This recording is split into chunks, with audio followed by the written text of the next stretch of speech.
name is Brittany, and in the fall of 2022, I was the victim of a violent crime. If you want to know more about what happened to me, you can check out my first and third pinned videos. With being the victim of a violent crime, I did have to apply for crime victims compensation, and now I want to help other victims and their loved ones who may also be having to apply. Today I want to talk about the state of Virginia and their Victims Fund. About the Virginia Victims Fund, VVF, is a state program created to help victims of violent crime with out-of-pocket expenses. These can include medical bills, prescriptions, funeral expenses, and many other expenses. VVF is funded by fines and fees collected from offenders. No tax dollars are used. VVF is a payer of last resort.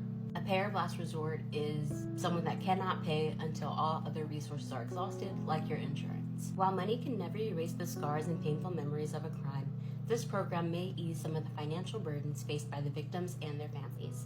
Eligibility: a person must be a victim of a qualifying crime involving physical injury or death to qualify for compensation.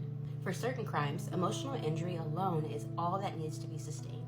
Certain family members or other loved ones of deceased victims may qualify. The victim must cooperate with law enforcement agencies and the courts. The victim was not involved in any illegal activity which caused the crime, and the victim did not provoke or willingly take part in the crime. The crime must have been committed in Virginia or a country where Virginia residents are not eligible for compensation, and the crime was reported to a law enforcement agency within 5 days unless there is good cause for the delay. There are some other eligibility requirements. The application must be filed within 1 year of the crime incident. If more than a year has passed, please include a letter explaining the delay in filing the application. If a victim is 18 years or older and they are not incapacitated, they must file their own application, even if they were a minor at the time of the crime. If the victim was under the age of 18, the victim has until 10 years after their 18th birthday or legal emancipation to file a claim. If the victim is a minor or an incapacitated adult, the claimant must be a natural parent or legal guardian. If the claimant is not the parent, documentation to prove guardianship is required.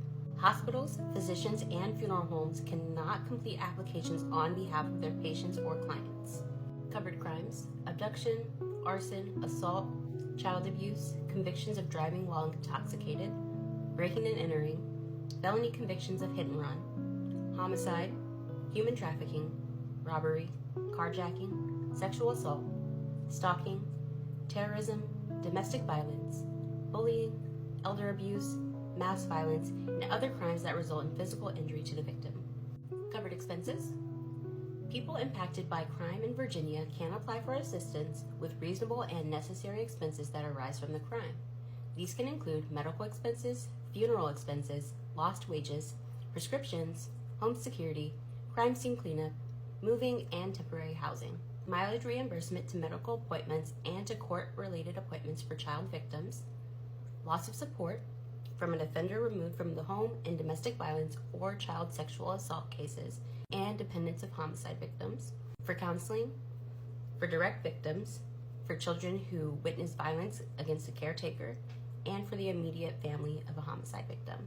Appeals: if you disagree with your decision, you have the right to appeal. The appeals process appears to be like a really lengthy 4-step process, but to begin, you must mail or fax a request within 45 days of the denial decision. That is it for the state of Virginia. Let me know if you have any questions, and please let me know what state you want me to do next. Bye.